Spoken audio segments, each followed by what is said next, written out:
So Kat, we're talking about relationships, and I know for you, the separation of your parents had a real impact on you, particularly in your relationship with your father. Mm-hmm. Yes. Can you tell us about that? Yeah, I guess my parents, they separated when I was just 8 years old, and growing up there was a lot of arguments that I experienced, and I do remember them all. I guess from the age of 8 until my teenage years, and I became very rebellious against my family for all sorts of reasons. University and actually just alcohol and, you know, partying, and I didn't really care. I didn't see a lot of my family. But by the time, fast forward, by the time I sort of discovered and grew up and thought, I want to have a conversation with my father, just sit there and talk to him, it was too late.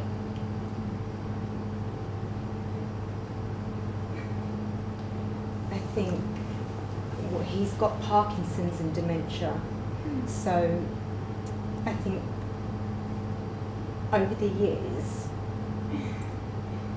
it's been very hard for me to come to terms with that.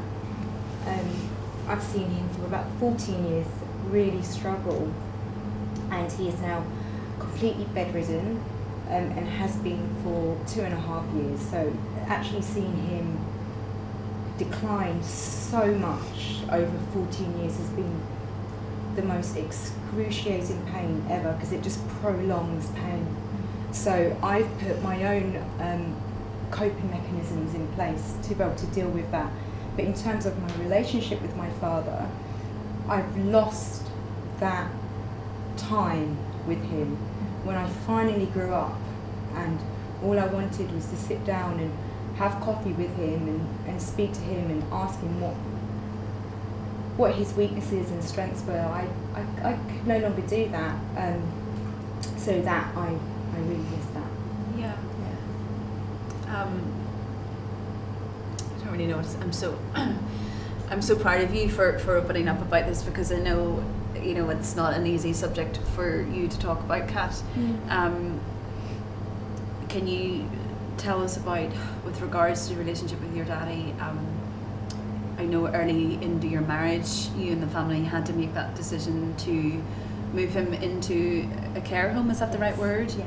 I know that can't have been an easy decision, and I know there'll be a lot of people watching this at home who are of similar ages to us, who, you know, it's in a sense, we've got a stage where we've now become the parents in a sense. Yes. You know, we get to an age, don't we, and they might find themselves in a similar position that you did. Can you talk us through that? Because I know it was not an easy time for you. Of course, I wanted my father to walk me down the aisle, and although he was an angry person when I was young, I think the love that I have for my father really overshadows all that pain, all that hardship that we had when we were younger. And I love him so much, and I think all I ever wanted was for him to walk me down the aisle.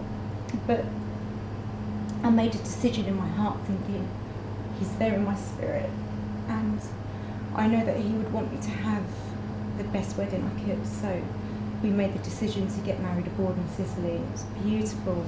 Because you married a man of Sicilian descent, right? Yes, and it was my brother that walked me. Yeah. But my brother and I had this moment, and I just saw a very strong part of my father in my brother. Wow. And he led me, and he just said, just follow my lead and take it all in, because you'll never forget this. And that's just as I did.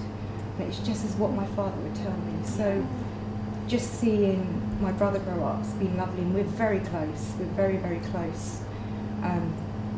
I have a great relationship with my father now. I go and see him, and our relationship is based on love and me feeding him. And there's moments, because he has dementia and Parkinson's, it's very difficult for him to communicate with me, but there is something in the spirit that's beyond that. So although he cannot say the words, me feeding him, that's my relationship with him, and he will just catch a moment where he will see me feeding him, And when we look at each other, just in the eyes, I know that he knows that I'm there. So Yeah. that is my relationship with my father now, and it's I love it. It's Yeah. beautiful. Yeah. Thank you for sharing.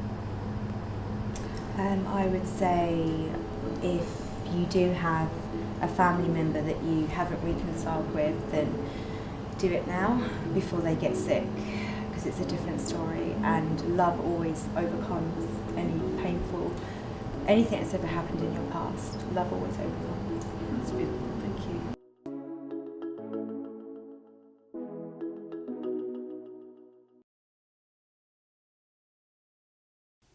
Next time on the 7 series. So what I've done with relationships, done because I catch myself still doing it, is I approach the relationship already looking for my exit and building up the wall.